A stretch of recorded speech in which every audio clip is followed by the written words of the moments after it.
Bom, vou mostrar a vocês aqui na prática, agora, toda a teoria que a gente acabou de estudar. Vamos ver esse modelo de redação aqui, ó, a escassez de água no Brasil. Vejamos aqui. Escassez de água no Brasil. Nós temos aqui o primeiro parágrafo do texto, que é a introdução. Essa introdução, ela tem que certamente me nortear.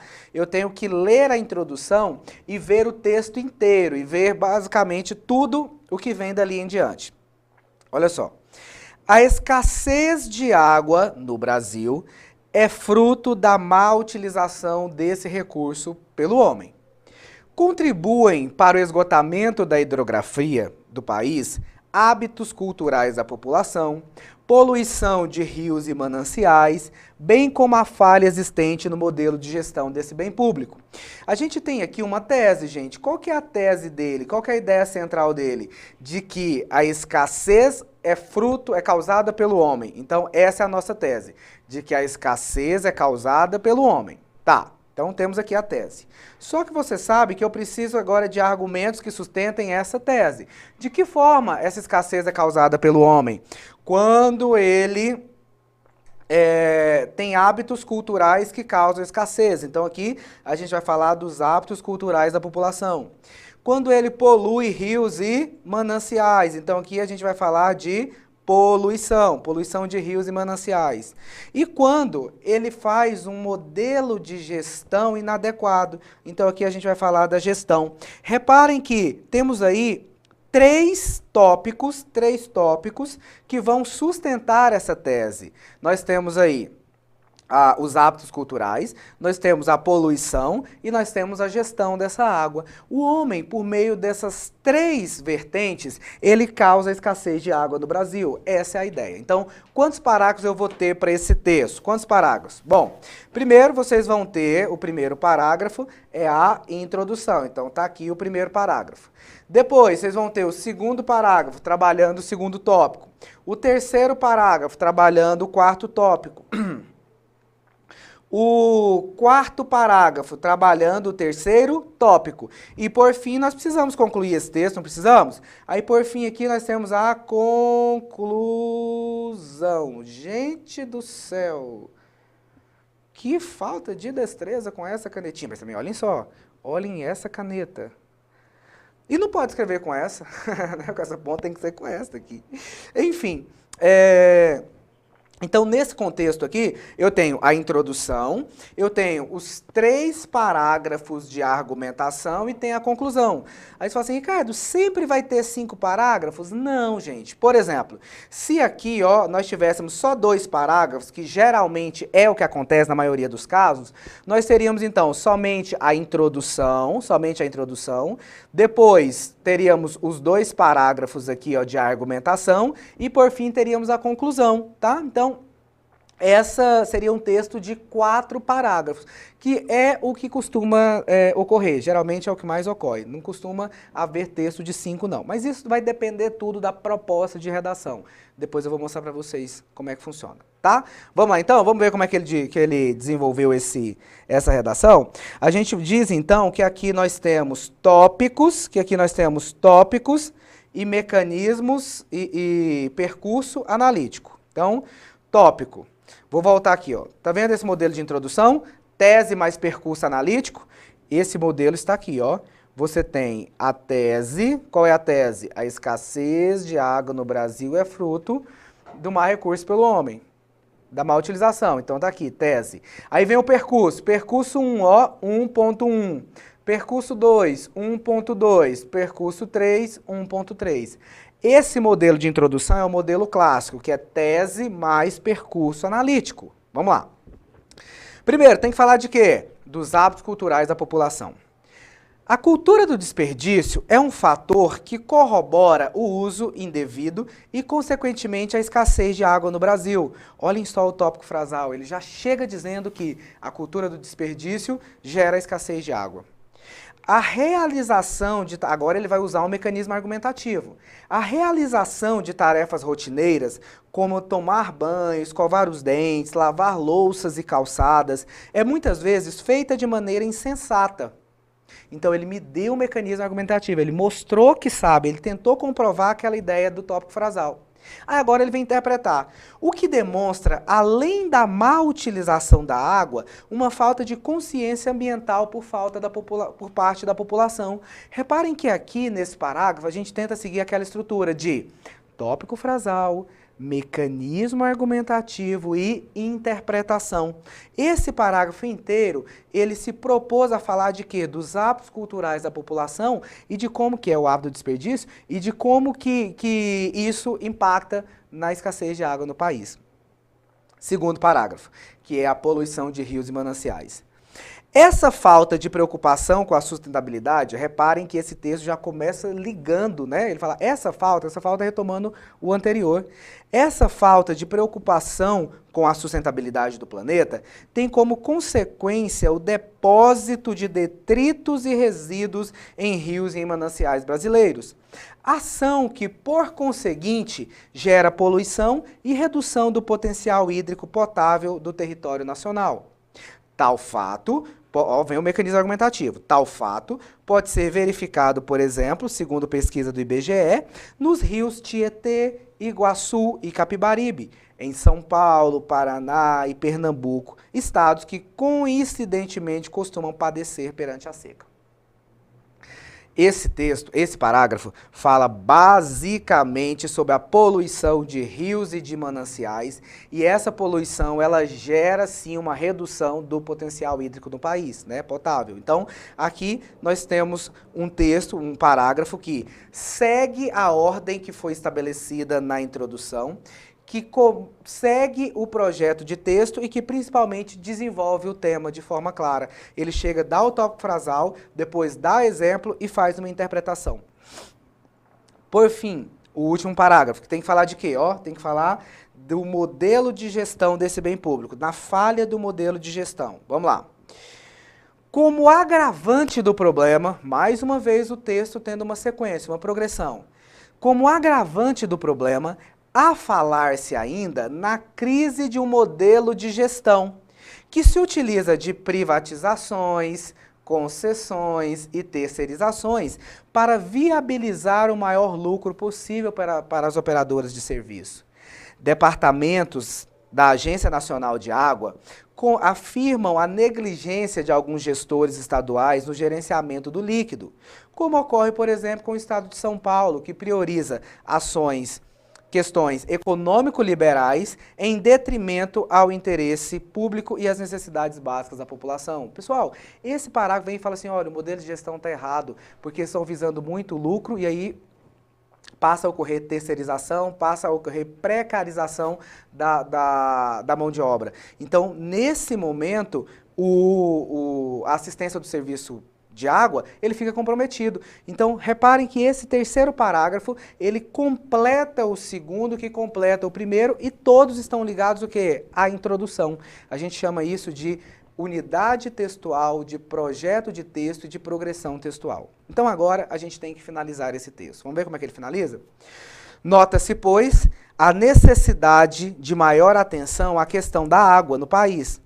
É, por isso, preciso que a União transforme a Agência Nacional de Água em um Ministério dos Recursos Sustentáveis, responsável pelo controle e distribuição da água, bem como pela criação de políticas públicas e propagandas educativas mais eficientes, principalmente voltadas à sustentabilidade, para que se atinja de forma direta toda a população. Essa conclusão foi feita por elaboração crítica, né? Foi feita por proposta. Ele está dizendo assim, olha, a gente tem um problema, então vamos tentar resolver? Aí a União tem que transformar a Agência Nacional de Água no Ministério e aí investir em campanhas. Note que essa conclusão, ela está ligada com todo o texto, porque ao investir em campanhas, a gente resolve o problema dos hábitos culturais. Ao transformar no Ministério, né, responsável por o controle e distribuição, a gente foca a questão aqui do modelo de gestão, né, e obviamente também da poluição dos rios e de mananciais. Beleza? Então, esse é um texto completo, é um texto que mantém a unidade e a progressão. Ocorre um ligamento do primeiro parágrafo, pessoal, até o último, como vocês acabaram de ver. Notem, então, que tivemos uma tese, tivemos percursos analíticos. Melhor, deixa eu apagar aqui. Gente, vou apagar aqui para não virar bagunça. Vou apagar e aí tentar te mostrar isso de forma melhor. Nós fomos lá e encontramos a tese. Qual que é a tese? A tese é a escassez causada pelo homem. Qual que é o percurso analítico? Aí ele me deu três, ó. Hábitos culturais, depois poluição de rios e mananciais e depois me deu o modelo de gestão.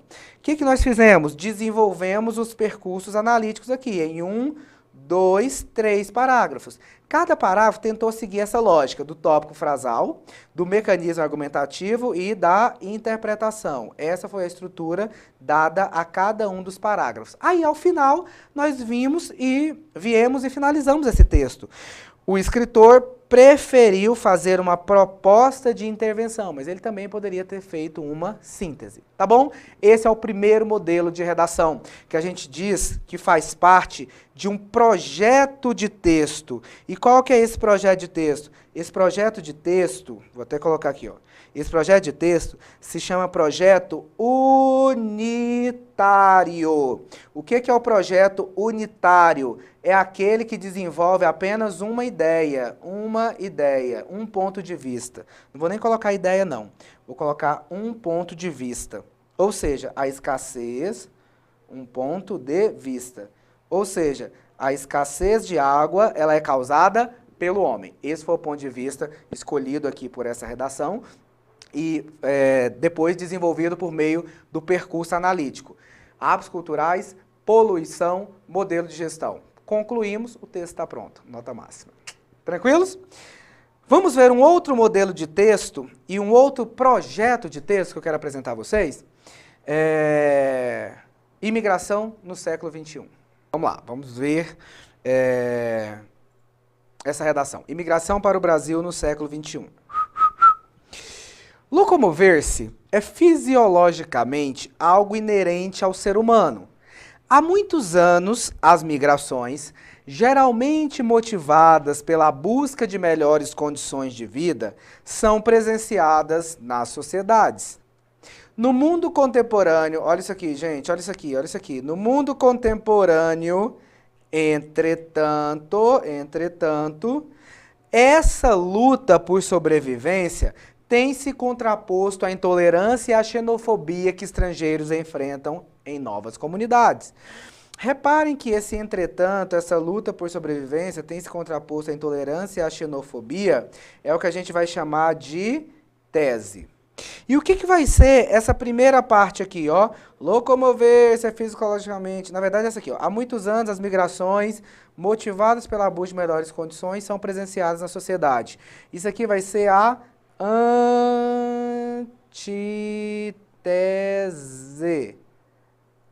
antitese.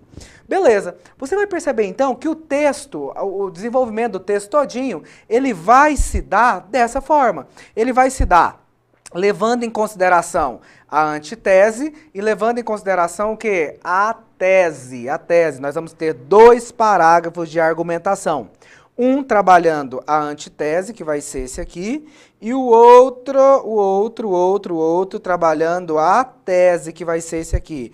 E por fim, nós temos a conclusão, né? Então, reparem que esse texto vai ter 4 parágrafos. Vamos começar então a leitura. Migrar é uma capacidade que faz parte do mundo animal, quase sempre acarretada pela busca de abrigo e de proteção.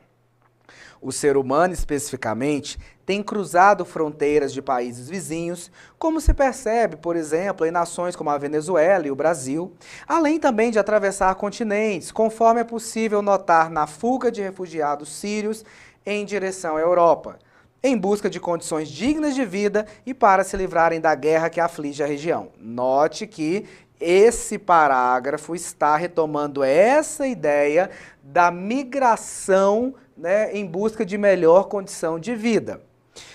Tais deslocamentos configuram, desse modo, um fator responsável pelo surgimento de sociedades multiculturais e às quais é imposto o desafio de conviverem com o diferente. Então nós temos tópico frasal, primeiro diz que está havendo a migração, depois veio o mecanismo argumentativo, mostrou que está havendo, tanto em relação à Europa quanto na América Latina, e por fim fez uma interpretação, diz que esse processo aí, ele causa sociedades o quê? Multiculturais que precisam conviver com a diferença, né? Com a diferença, que é o que vai dar problema no próximo parágrafo. Quer ver? Olha lá, de que tem que falar agora a segunda parte? Entretanto, deixa eu mudar aqui a corzinha, aí. Entretanto, essa luta por sobrevivência tem se contraposto à intolerância e à xenofobia que estrangeiros enfrentam em novas comunidades. Vamos lá, que é a parte principal, é a tese. Tem que falar disso aqui, ó. Essa convivência, olha só, no entanto, porque a relação desse parágrafo com o anterior é uma relação de adversidade e oposição. Essa convivência, no entanto, tem se dado, em muitos casos, de maneira conflituosa, tendo em vista a dificuldade, não só contemporânea, mas também histórica, de as culturas lidarem com o que lhes é estranho. Em Xenofobia, o historiador Durval Muniz afirma que essa aversão ao estrangeiro, que se confirma tanto em atos de agressão física presenciados no Rio de Janeiro, quanto em políticas internacionais empreendidas pelos Estados Unidos da América, é motivada pela ignorância ou pelo nacionalismo exacerbado, fato que é, aliás, incoerente e contraditório com o mundo globalizado. Reparem que aqui está a questão central da redação. Ele está dizendo que, eles estão fazendo estão emigrando, né, dos seus lugares, os imigrantes eles chegam em busca de melhores condições de vida, mas quando eles chegam, eles encontram uma sociedade xenofóbica, e aí que não sabem lidar com o que é diferente, e isso causa vários problemas. Então, esse parágrafo está abordando a tese. A tese é de que essa convivência tem dado de forma conflituosa. E aí vem o texto do Durval Muniz, né, vem o uso, a citação do livro Xenofobia, em que o Durval Muniz mostra isso, além de a gente falar que esses casos, mostrar esses casos na prática, né, tanto em políticas empreendidas pelos Estados Unidos, lá em relação aos mexicanos, quanto casos de agressão física presenciados no Rio de Janeiro, né? Quem viu aí as últimas reportagens sabe do que eu estou falando. No fim, né, a gente fala que vem a interpretação de que essa xenofobia ela é motivada pela ignorância e pelo nacionalismo exacerbado. Fato que é contraditório com o mundo em que a gente vive, que é o mundo globalizado, né? Em que nós temos uma cultura mundo hoje em dia. Tá bom? Então, esse parágrafo, ele se contrapõe ao parágrafo anterior, que é a antitese, e esse mostra pra gente a tese.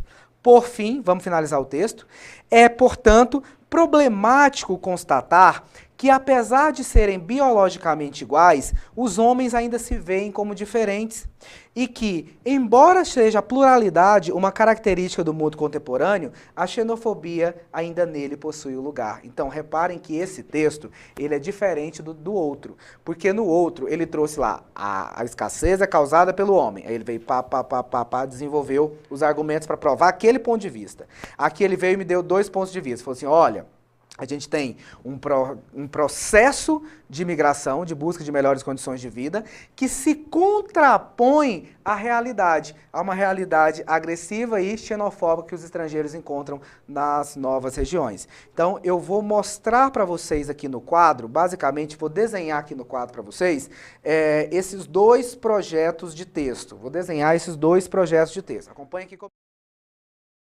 Eu quero mostrar para vocês 2 projetos de texto que a gente costuma indicar para que vocês façam essa redação. Pois bem, primeiramente o projeto 1, que é o que eu chamo de projeto unitário. O projeto 1 é o projeto unitário. O que vai haver nesse projeto unitário? Nesse projeto unitário, nós vamos ter na introdução, nós vamos ter a tese mais o percurso analítico. Quando você pensar no projeto unitário, você vai pensar assim, ó, 1, 1.1 e 1.2. Esse percurso ele vem apenas para desenvolver, para ratificar o 1 que vai ser a tese. Aí a gente tem a argumentação, que vai ser igual nos dois casos, e temos a conclusão. Então tá aqui o bendito projeto de texto. Na argumentação, o que a gente tem? Eu falei para vocês, a estrutura da argumentação geralmente são 2 ou 3 parágrafos e a gente coloca um tópico frasal. O que é esse tópico frasal, gente? O tópico frasal é a ideia central do parágrafo, que geralmente vem do percurso. Depois, a gente coloca um mecanismo argumentativo. E por fim, a gente faz uma interpretação. Beleza. Isso em todos os parágrafos da argumentação. E o que a gente faz na conclusão? Síntese ou proposta. Vai depender do que a banca vai te pedir. Então você tem síntese ou proposta. O nome desse projeto é um projeto unitário. Agora, vem aqui comigo rapidinho. Você fala, Ricardo, tá, mas que mecanismo argumentativo é esse que eu vou ter que colocar? Vocês viram lá no texto que eu coloquei, por exemplo, né, na hora que eu estava lendo, eu falei assim, olha, isso aqui é um dado, isso aqui é uma citação, isso aqui é uma exemplificação. Então, o que eu posso usar de mecanismo argumentativo para dar um up no meu texto? Vamos lá, o que eu posso usar? Bom, você pode usar comparação. Você pode usar causa e consequência. Você pode usar dados, enumeração de dados. Essa que o aluno sempre pergunta assim, professor, e se eu não tiver os dados, eu posso inventar? Depois que você inventar, me conte qual foi o resultado, tá? Dados, eu tenho exemplos, que são exemplificação, e costumo ter alusões, alusão histórica, principalmente alusão histórica e citação. Pessoal, esses são os principais mecanismos argumentativos que eu posso utilizar para dar um up no meu texto. Então eu vou lá, dou o tópico frasal. Depois, eu venho, escolho um mecanismo argumentativo para utilizar. E por fim, eu venho e faço a interpretação, dou um up no meu texto, tá? Por fim, eu escolho aqui na conclusão se eu quero fazer síntese ou se eu quero fazer proposta. Esse modelo de projeto de texto se chama o quê? Projeto unitário, que é aquele em que a gente aborda um ponto de vista. Quando eu penso no projeto unitário, eu penso nessa ideia aqui, ó, 1.1 e 1.2, tá bom? Vamos lá, vamos seguir? Eu quero mostrar para você um outro projeto de texto, que é o projeto dual. Aí eu já gosto de trabalhar com esse projeto dual. O projeto dual também vai ter uma introdução, vai ter uma argumentação e vai ter uma conclusão. Então, introdução, argumentação e conclusão. Esse é o projeto dual. O que vai ter no projeto dual? Pessoal, o que vai mudar basicamente é a introdução. Porque na introdução nós vamos ter uma antitese, mais uma tese. E quando eu penso no projeto dual, eu penso assim, ó, 1 e 2, eu penso na oposição de ideias. Só que uma coisa não exclui a outra. Se eu disser assim, a educação no Brasil melhorou, mas ainda temos analfabetismo funcional. Percebe? Uma coisa não exclui a outra. Primeiro, o que eu vou fazer? A antitese. A educação no Brasil melhorou. Qual que é a tese? Mas ainda temos analfabetismo funcional. O que eu faço? Eu venho aqui e desenvolvo essas duas ideias na argumentação. De que forma? Uai, 2 parágrafos, um falando da antitese, outro falando da tese. E os dois seguem a mesma lógica. Eu coloco um tópico frasal, que é a ideia central. Depois eu uso um mecanismo argumentativo. E por fim eu faço uma interpretação. Que mecanismo é esse? Os mesmos, ó. comparação, causa e consequência, dados, exemplos, alusão histórica e citação. Os mesmos mecanismos eu posso utilizar aqui. E a conclusão, como é que vai ser feita? Tanto faz. Pode ser feita por síntese ou pode ser feita por proposta. A obrigatoriedade de ser feita por proposta é somente se a banca pedir, tá? Só se o edital pedir. Beleza? Então percebam que o projeto só muda, né? No caso do projeto unitário para o projeto dual, só muda o quê? A introdução. Porque em um eu vou ter tese e percurso, quando eu tiver um ponto de vista. No outro, quando eu tiver dois pontos de vista, eu vou usar qual projeto? O projeto dual. Aí eu vou ter a antitese e a tese. Aí a pergunta que você está doido para fazer, Ricardo: quando é que eu vou escolher o projeto unitário e quando é que eu vou escolher o projeto dual? Você vai escolher o projeto unitário ou o projeto dual depois de ler a proposta de redação e ver qual projeto mais se adequa àquele texto, aqueles textos que estão lá e aquele tema. Porque esse é o primeiro passo. Quando você lê a proposta de redação, você já pensa assim, o projeto que a banca quer é esse. Ou então, o projeto que a banca quer é esse. E é isso que a gente vai fazer agora. Vamos treinar um pouquinho? Vamos ler as propostas de redação? Vamos lá?